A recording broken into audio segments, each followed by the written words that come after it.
What's good, y'all? Shawn Reacts is in the building. We're gonna do something a little different. I used to watch this YouTuber Death Battle all the time, man. And this one caught me off guard today about Omni-Man versus Bardock. Alright. So, who y'all think got the who put in the comment section who you think gonna get the dub.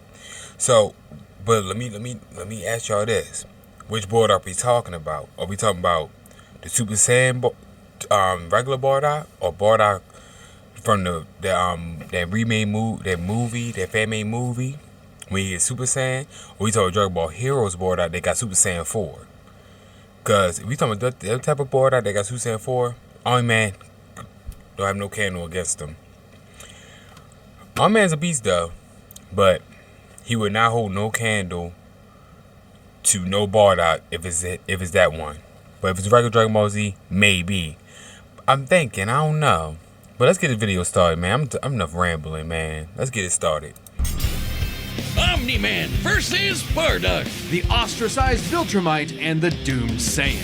He's Wiz and I'm Boomstick. And it's our job to analyze their weapons, armor, and skills to find out who would win a death battle. Omni-Man, Earth's once greatest hero. Alongside the Guardians of the Globe, he protected the world from all manner of threats. And then, in a single day, it all went horribly wrong. Why, Omni-Man? How, Omni-Man? Yo, that show, Invincible, is crazy, yo. When I first saw it, man, that shit was clean.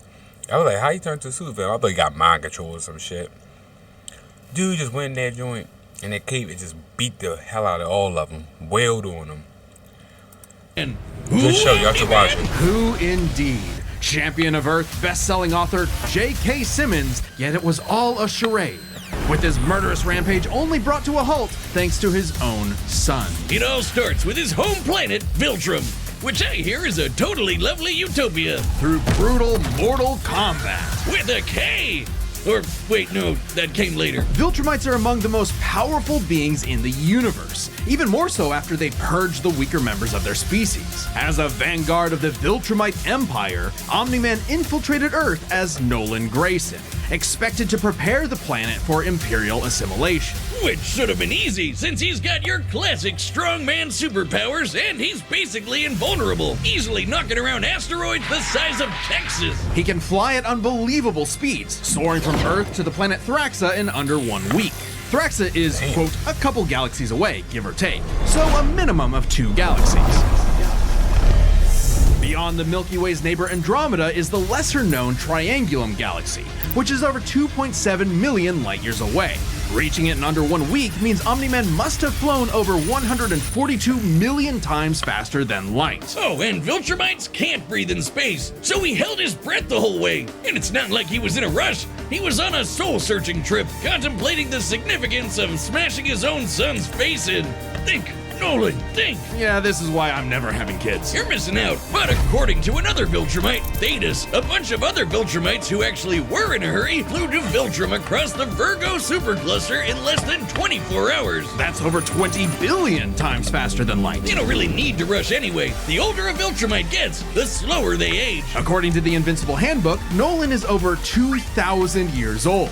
And regardless of age, Viltrumites don't suffer muscle fatigue like humans do, so they rarely ever tire out. Seriously? He's got parenting easy mode on, and he couldn't even handle that. I would have killed for that back when my daughter was born. Well, you would have to be a Viltrumite first. A Viltrumite's body contains smart atoms, which they subconsciously manipulate. This cellular structure can effectively recall certain states of being regardless of their present environment, reacting to changes at an atomic level to perform the impossible. Yeah, like surviving your intestines getting ripped out, or even more scary, ripping out your whole beard all at once.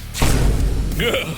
Only a Viltrumite could pull off something that disturbing. Nolan is incredibly tough, but if he faces superior forces, his smart atoms can adjust to make him even stronger by comparison. This is why Viltrumites are considered invincible. Most weapons in the universe can't even scratch a Viltrumite like him. Even a ship's cannon like this one can't take down a Viltrumite, and it obliterated a massive solar disk nearly half the size of a star. Speaking of planets, he's strong enough to shatter one by flying straight through it. A planet so big it has a whole ring around it. The Roche limit factor dictates the size a celestial body must be in order to disperse orbiting material as a ring. In short, an Earth-sized planet. I like how they put in hard work in this video, yo. This video is good. I can't wait to see what they're gonna do with Bardock though. But I never knew that Omni-Man was that OP. I knew he was OP, but I never knew he was like that powerful. It's kind of dope. I like that. Planet can't support such a ring, meaning this one must be much larger. And don't get me started on how the ring is actually made up of dead bodies because, spoilers? Just go read the comic. If Roche isn't doing it for you, this planet also supports 5 moons in its orbit, and even the smallest is a perfect sphere, meaning its own gravity shaped it. At minimum, a moon like that must have a diameter of 600 kilometers, or 370 miles. Comparing this to the planet's diameter, we can tell this world is nearly 14 times larger than Earth. Or it was before, you know, kablam! Now, Omni-Man does have his weaknesses. Monsters like Ragnar's can pierce Viltrumite flesh, and he's extremely sensitive to a specific high-pitch frequency, which can destabilize his body's equilibrium. But his real weakness turned out to be, you guessed it, fatherhood. Thanks to his son Mark, Nolan began to re-examine his perspective and his place in the universe. He settled down in a new place, got himself a new job, and even had a new kid with his new wife, who's a bug. I don't know how they just do that with ease. Have new kids, have new families. Like they don't care. Like they leave the old family like that and just have a new family. It's interesting. And I don't know about having sex with bugs. I don't know how he did it. How can you even have sex with a bug? Well, that's TV. Lady, he banged a bug. Why, Omni-Man? Oh no! How? I forgot about Omni-Man? that scene. Hey, everyone deals with parenting stress in their own way. When Nolan was lecturing to Mark about how insignificant people are, Mark wasn't the only one he was trying to convince, if you catch my drift.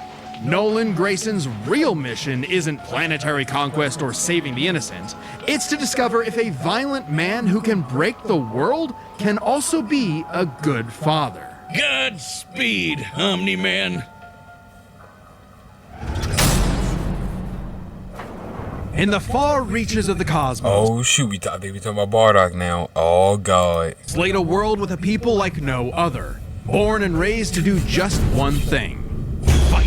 The Saiyans, a proud warrior people from the planet Vegeta, ruled by, King Vegeta. Wow, narcissist punch. Exactly. Their pride blinded them to the truth of their impending doom. But perhaps one Saiyan represented the best of them, even during their waning glory days. Bardock! Boy, He's Dizzle. cool, he's crude, he's got a bad attitude, and if he goes apeshit, you're totally screwed. And guess what? He's father of Goku. Oh wow, I never would have guessed. Right? What a curveball. So what does that make Turles? Who? Bardock was a cold-blooded killer, ruthlessly conquering planets in service to the Saiyans' true overseer, Lord Frieza. They didn't just conquer planets, they wiped out every living thing, leaving Frieza uninhabited rocks to sell away. Bardock! Wait a minute. So he's 30 plus years, 5'10", okay, 192 pounds.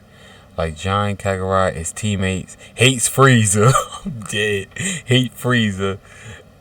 Time travel, rocks a 6 bandana. So that's his background. They give no type of background like Omni-Man. I like that. Bardock was an asshole. Well, until he wasn't. Bardock's story has evolved over the years, with multiple iterations to draw from. Including one where he's a brilliant scientist. But only one is considered officially canon. Bardock's demeanor began to shift when he met and eventually married fellow warrior Guinea, and had 2 sons, Raditz and Kakarot. No, Bardock didn't go totally soft. He was still a ruthless warrior. You know that iconic red headband of his? It's stained with the blood of his fallen friends. Hardcore. Bardock could fly, move faster than light, and was naturally adept in using his ki as an explosive weapon. AKA shooting lasers from his hands. True to his brutal screw-you nature, Bardock's moves are all about overwhelming power. His final spirit cannon is like a ki-powered bazooka. His rebellion hammer punch ignites enemies on contact, and his rebellion spear basically turns... Okay, so they doing the one when he is Super Saiyan. Okay. Because on Heroes, he can go Super Saiyan 4. Cool. So they kind of using the canon. Well, it's not really canon, but they kind of using it. Alright, Cool. I rock with it. Zip into a supercharged battering ram. The guy has no chill. He will run you over, break your spine, light you on fire, and then move on to the next guy. All in a day's work for a Saiyan. Marriage didn't change that. While Bardock cared for Gine, in fact being one of few Saiyans of his time to actually have a romantic partner, he was still no family man. Like most Saiyans, he saw his sons as nothing more than future soldiers. Bardock was a low-class warrior, so it was unlikely his kids would grow up to be anything more than battlefield fodder. But they would still possess the Saiyans' power, a transformation that was the key to their planetary devastation. Big Monkey!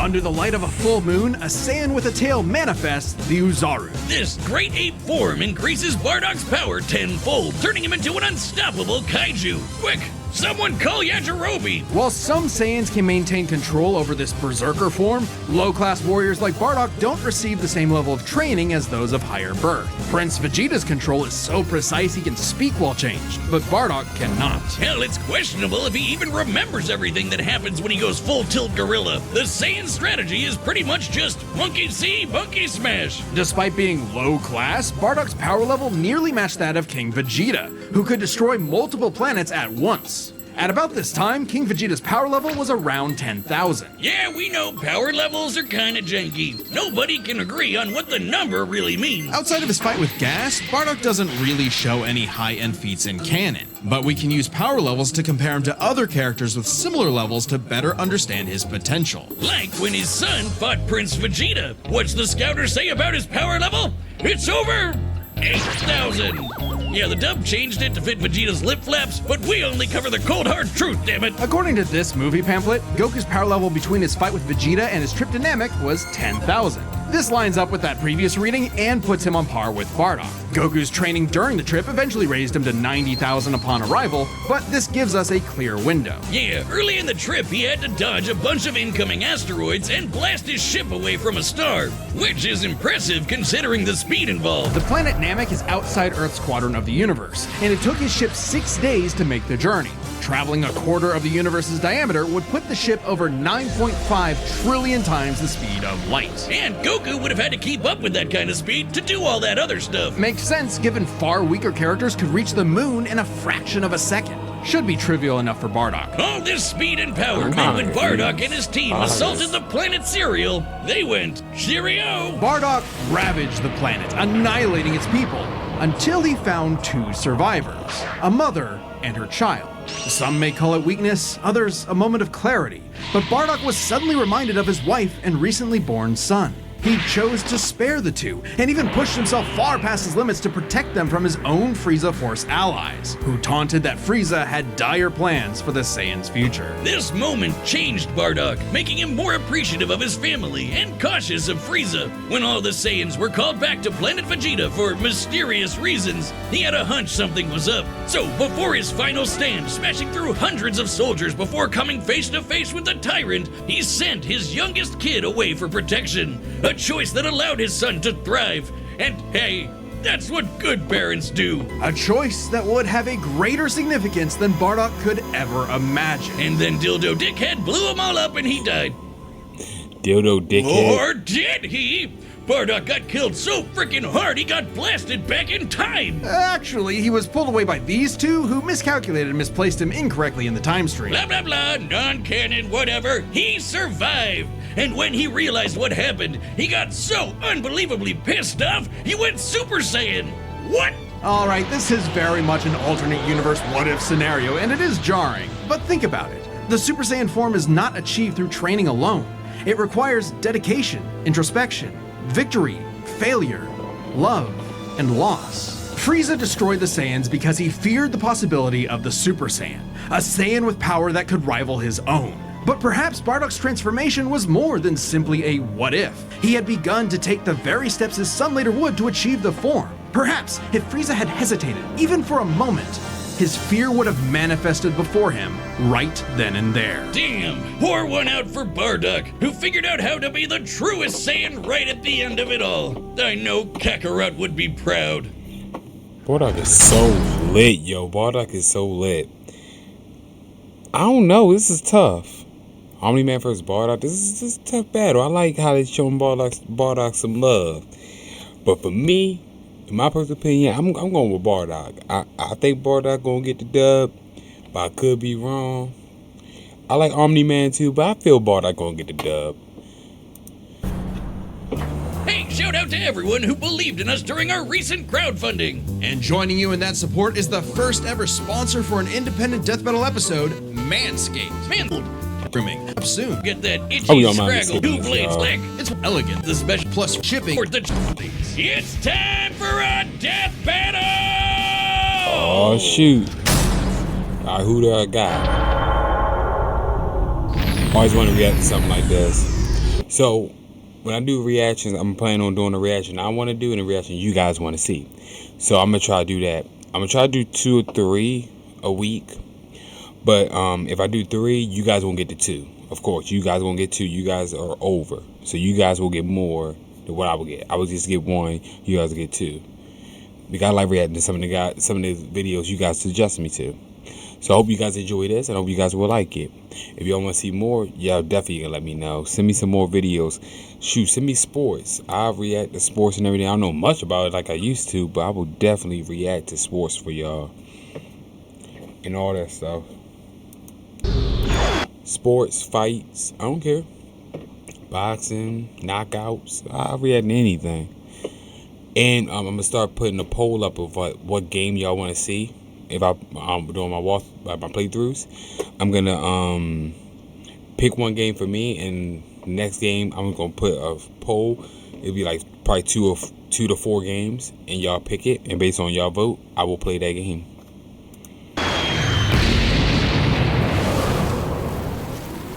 Alright, let's get it.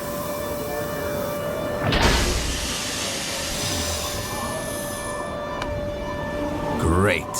Another gross bug planet.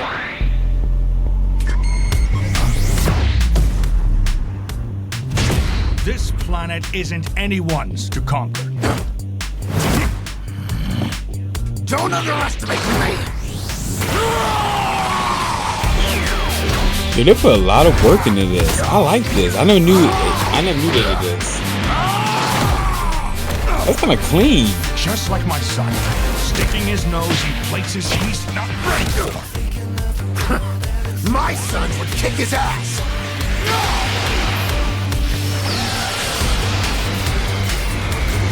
Boy, that is there's new love. This is different. I never knew they put so much work into stuff like this. It's kind of cool.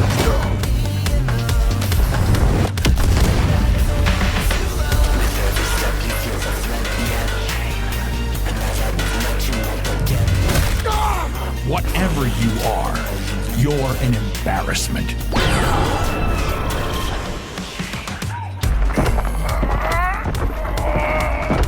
Wait till you see the real power of a Saiyan.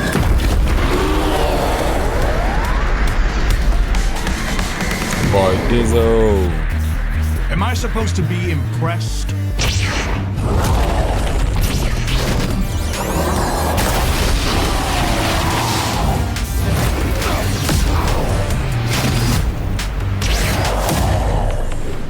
Yo, they put work into this, yo. I like this. They put work in it.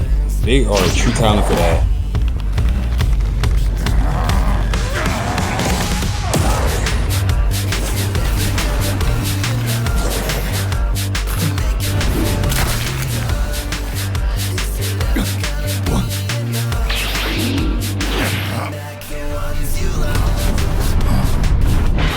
Shit.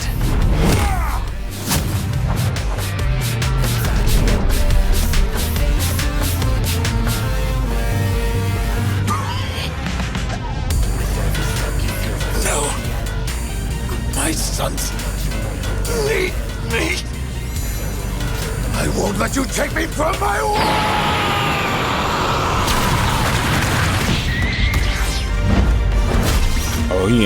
Oh, he giving Omni-Man work now. Oh, shoot.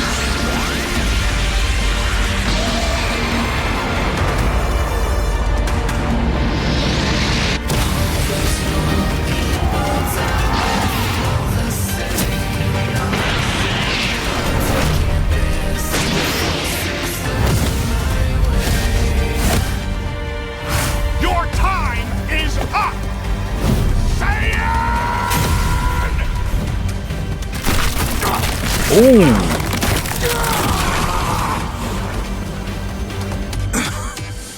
You said Saiyan. Remember it.